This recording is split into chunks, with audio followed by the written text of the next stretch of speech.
Mi hijo lo puso todo a mi nombre y su ex se quedó con las manos vacías. Desde el primer momento en que conocí a Fabiana, supe que algo no estaba bien. No fue por celos ni por prejuicios, fue simplemente ese presentimiento que uno como madre no puede ignorar. La forma en que hablaba, cómo se movía entre la gente, y esa manía de poner siempre su comodidad por encima de cualquier gesto de consideración, algo me decía que no estaba ahí por amor. Yo nunca me llevé bien con ella, y no es que no lo intentara. Era arrogante, siempre daba la impresión de estar por encima de todos, y si había algo que le molestara, no dudaba en mostrarlo con desprecio. Mi hijo, Emiliano, estaba completamente cegado. Lo veía en su mirada, en cómo se desvivía por ella sin pedir nada a cambio. Y cada vez que intentaba advertirle, se enojaba conmigo, como si mis dudas fueran ataques sin fundamento. Pero no dejé que eso me detuviera. Yo conocía a mi hijo, sabía lo noble y generoso que era. Sabía que podía darlo todo por alguien sin siquiera detenerse a pensar si esa persona lo merecía. Y por eso, después de ver ciertas actitudes que me confirmaron que Fabiana no era sincera, le propuse una solución radical. Le pedí que pusiera todas sus propiedades, sus cuentas, sus bienes, a mi nombre. Por si acaso. Por si algún día esa máscara se le caía. Al principio dudó. Me dijo que parecía una locura, que él confiaba en ella. Pero a los pocos meses de convivencia, empezaron a pasar cosas que lo hicieron cambiar de opinión. No fue necesario presionarlo. Él mismo, con sus propios ojos, vio cómo Fabiana comenzaba a interesarse más por el dinero que por la relación en sí. En apenas 3 meses desde que empezaron a salir, ya vivían juntos. Y desde ese momento, todo lo que hacía Emiliano era mantenerla. Ella no trabajaba, no aportaba, no mostraba ningún tipo de voluntad por construir algo en equipo. Se limitaba a disfrutar. Vacaciones, cenas, ropa, lujos, todo lo que él podía darle, ella lo aceptaba con gusto. Pero ni una sola vez lo vi ofrecer algo a cambio. Cuando organizaron la boda, él pagó absolutamente todo. Hasta el vestuario de los padres de Fabiana, porque venían de una familia con pocos recursos. Pero incluso en ese gesto de generosidad, noté algo inquietante. Mientras Emiliano corría de un lado a otro resolviendo detalles, ella apenas se involucraba.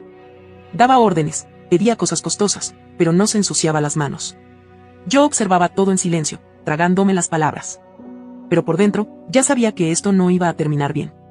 Fabiana era astuta.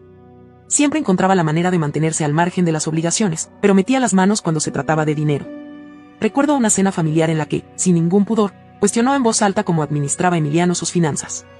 Dijo que había mejores formas de invertir, y soltó un comentario hiriente sobre las decisiones que él había tomado. Lo dijo como si fuera su dinero, como si le perteneciera. Eso me heló la sangre. Esa noche, después de que todos se fueron, me senté con mi hijo. Le hablé sin rodeos. Le dije que si no quería terminar perdiéndolo todo, tenía que protegerse. Y para mi sorpresa, ya lo había estado pensando. Me confesó que desde hacía semanas notaba cómo Fabiana insistía con conocer detalles de sus cuentas, cuánto ganaba, dónde invertía, qué propiedades tenía a su nombre. Todo disfrazado de interés por el futuro juntos. Así que lo hicimos. Sin alboroto, sin que ella se enterara, comenzamos a traspasar todo a mi nombre. Cada documento, cada firma, se hizo con discreción. Fue como blindar el esfuerzo de años de trabajo de mi hijo ante una amenaza que ya se sentía inevitable.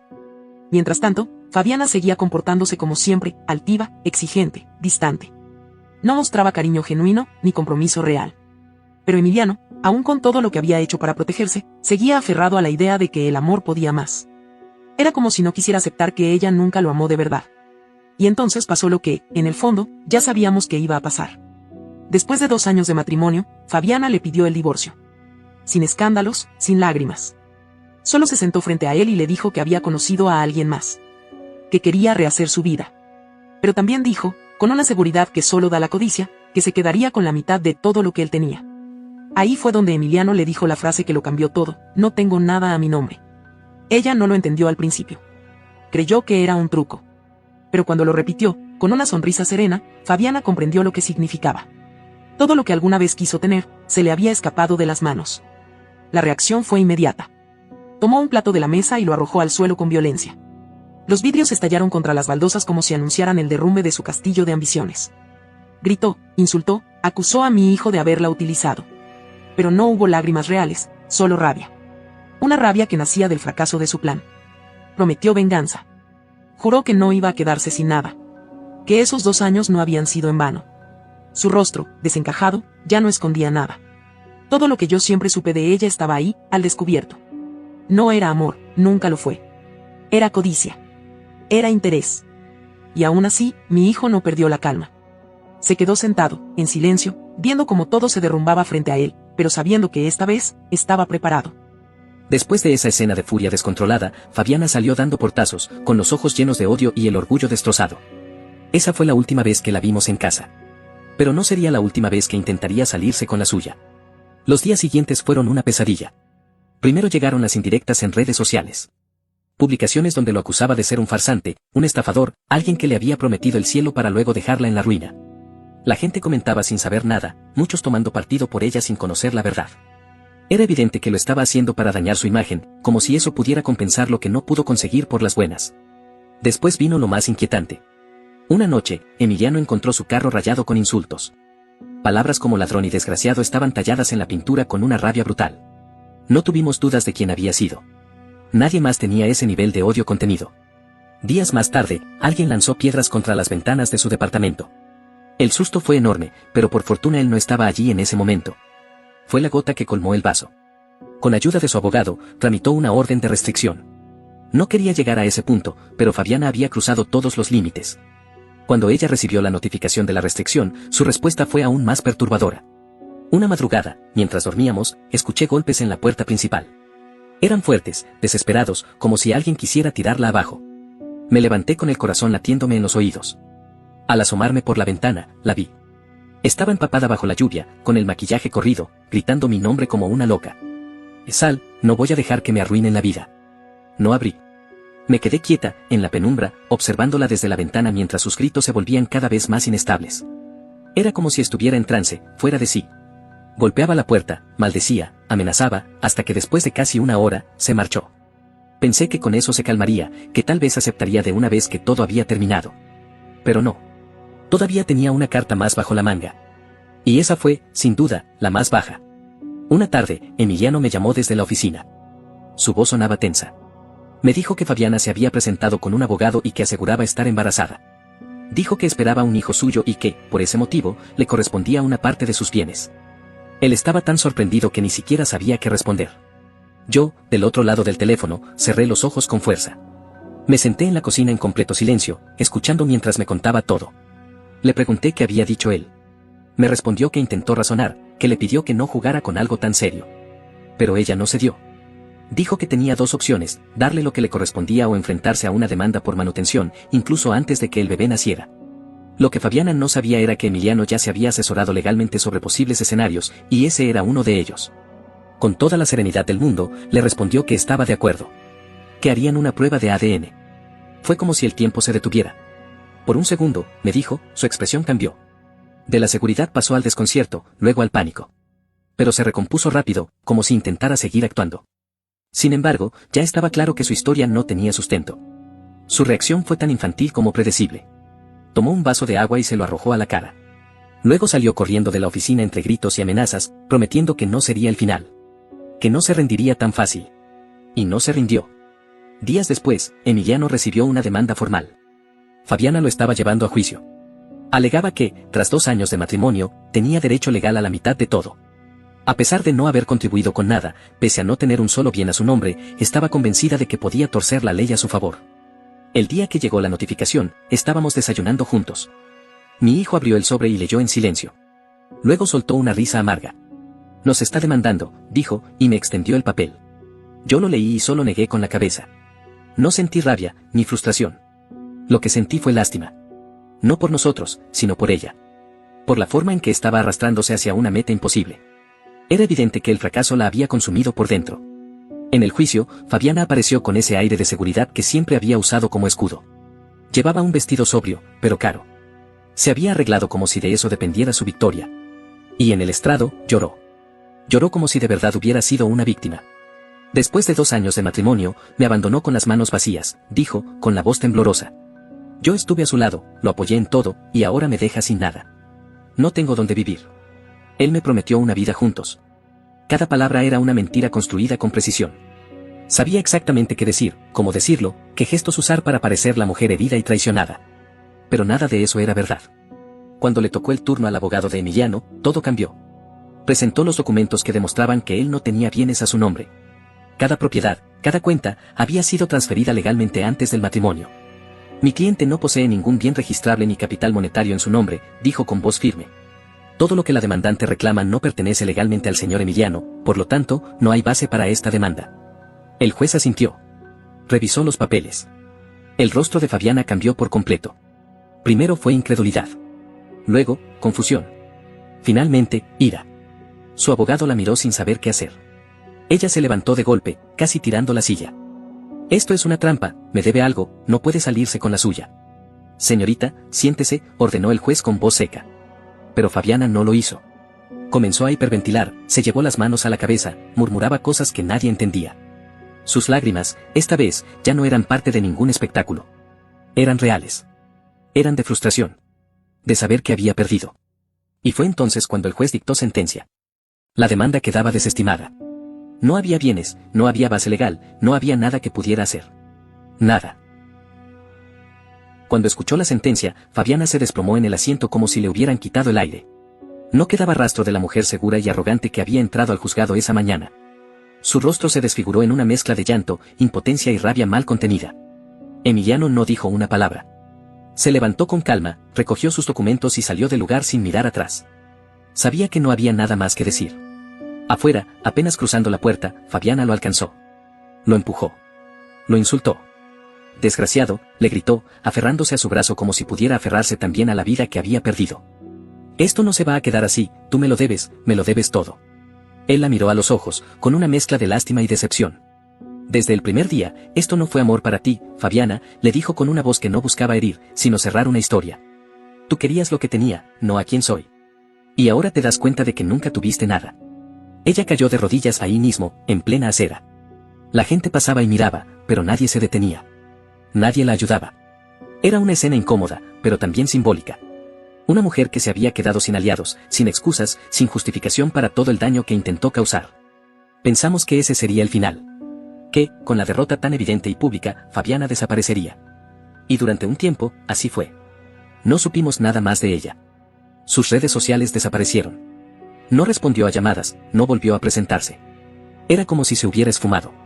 Pero solo era el silencio antes de la tormenta. Una noche, Emiliano me llamó. Su voz era apenas un susurro quebrado por el miedo.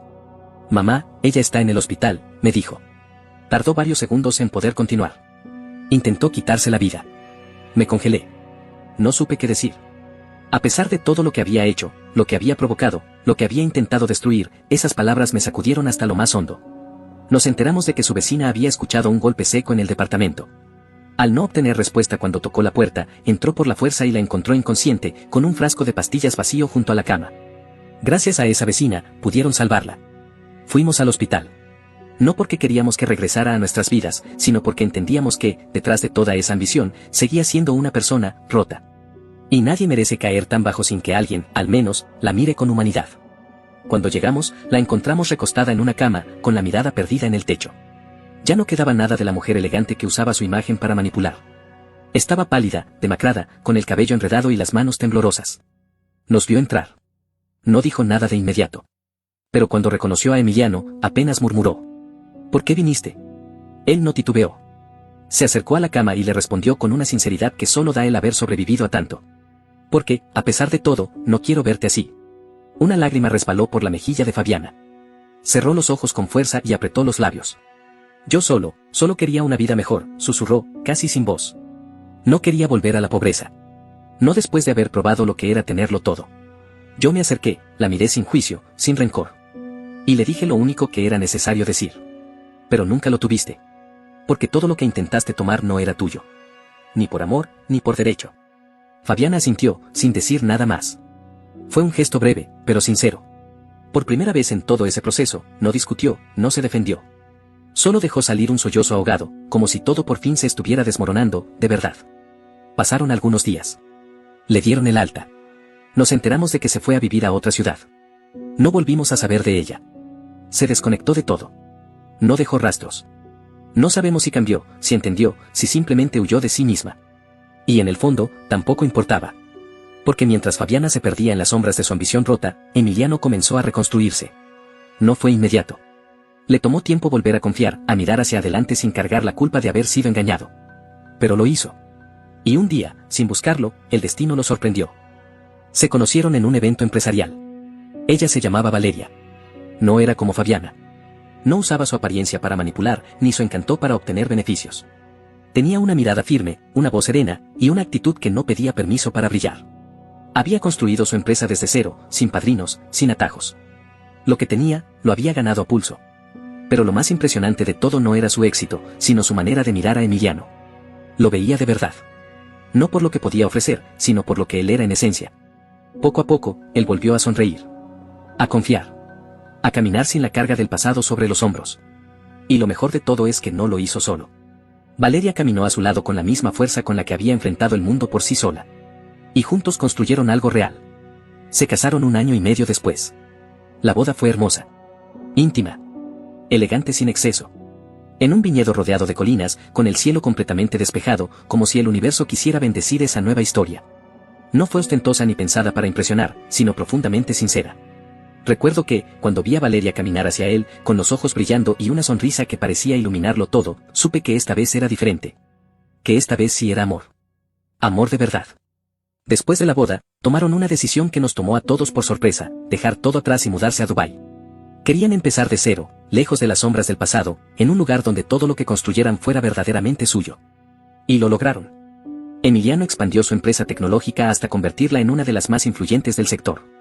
Innovaciones en inteligencia artificial, alianzas estratégicas, conferencias internacionales, su nombre comenzó a sonar con fuerza en los círculos empresariales de todo el mundo. Su rostro apareció en portadas de revistas, sus ideas comenzaron a moldear el futuro. Pero lo más importante era que, a pesar del éxito, nunca dejó de ser el mismo. Sencillo. Honesto. Leal a su esencia. Valeria, por su parte, llevó su marca de moda sostenible a niveles impensables. Sus diseños eran elegidos por celebridades, sus colecciones eran aclamadas en pasarelas de Europa y Asia, y su empresa se convirtió en un referente global de innovación y responsabilidad. Y sin embargo, ni el dinero ni la fama los deslumbraron. Vivían en un penthouse con vista al Burj Khalifa, sí, pero lo que más valoraban era la paz, la rutina compartida, los desayunos sin prisas, las caminatas nocturnas, las conversaciones que duraban horas. El éxito no los cambió. Solo los potenció. Y cuando creíamos que ya no podían ser más felices, llegó el mayor regalo. El nacimiento de su primer hijo. Un pequeño que lleva el nombre de mi esposo, el abuelo que siempre soñó con ver a Emiliano formar una familia de verdad. Desde el momento en que lo sostuvieron en brazos, todo cambió. El brillo en los ojos de mi hijo era diferente. Más profundo. Más completo. Ese niño selló un nuevo capítulo. Uno limpio, sin sombras, sin fantasmas. Porque ya no se trataba de sanar, ni de protegerse. Se trataba de amar y cuidar. De construir, ahora sí, desde un lugar firme y verdadero. Y yo los veo desde la distancia y me siento en paz. Fabiana quedó atrás como una lección. Una advertencia sobre lo que el amor no debe ser. Una prueba que la vida le puso a mi hijo para enseñarle a distinguir entre lo que brilla y lo que vale. Nunca supimos más de ella. Nadie volvió a mencionarla. Desapareció como un mal sueño al amanecer. Quizás esté en otra ciudad intentando volver a empezar. Tal vez aprendió. O tal vez sigue buscando lo que nunca podrá encontrar, porque lo buscaba en el lugar equivocado. No lo sé. Y, sinceramente, ya no importa. Lo que sí importa es que Emiliano encontró lo que merece. Una compañera de verdad. Una familia sólida. Una vida que no necesita demostrarse a nadie. Y yo, como madre, puedo decir que todo valió la pena. Que cada lágrima, cada advertencia ignorada, cada noche de insomnio, todo llevó a esto, a verlo feliz, pleno y amado. No por lo que tiene, sino por lo que es. Porque al final, el amor verdadero no se trata de posesiones ni de apariencias. Se trata de elegir, todos los días, a la persona que te mira con verdad. Sin querer cambiarte, sin querer aprovecharse. Solo queriéndote por ser tú. Y ese amor, cuando por fin llega, no se parece a nada más. No olvides dejar tu opinión en los comentarios, dejar tu like y compartir este video.